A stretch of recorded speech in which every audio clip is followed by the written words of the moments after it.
నిన్న రాత్రి స్థానిక ప్రముఖ నాయకులైన కీర్తిశేషులు తోట భరతుడు గారి స్వగృహంలో వారి తనయులు తోట రామచంద్ర ప్రసాద్ గారు, తోట రాజేంద్ర ప్రసాద్ గారు కుటుంబ సభ్యుల ఆధ్వర్యంలో గాంధీ ఇంటర్నేషనల్ క్లబ్ వారు ఆంధ్రప్రదేశ్ రాష్ట్ర కాపునాడు వర్కింగ్ ప్రెసిడెంట్ అయినటువంటి అంకిరెడ్డి రమేష్ నాయుడుకు విశిష్ట సేవా పురస్కారం గ్రహీతగా ఎన్నిక చేసి సన్మాన కార్యక్రమం చేసిన సందర్భంగా తోట రామచంద్ర ప్రసాద్, తోట రాజేంద్ర ప్రసాద్ గారు వారి స్వగృహం నందు కుటుంబ సభ్యులందరి సమక్షంలో అంకిరెడ్డి రమేష్ నాయుడుకు ఘన సన్మానం చేయడం జరిగింది.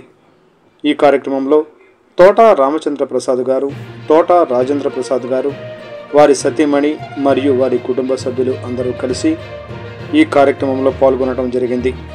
అలాగే Gandhi international club chairman Ghantasala బంగారు బాబు, ఆంధ్రప్రదేశ్ రాష్ట్ర జాతీయ అధ్యక్షుడు మల్లెల శివనాగేశ్వరరావు, బీసీ నాయకులు మాదాసు పృథ్వీ, అంకిరెడ్డి రమేష్, మిత్ర బృందం తదితరులు ఈ కార్యక్రమంలో పాల్గొని అంకిరెడ్డిని ఘనంగా సన్మానించడం జరిగింది.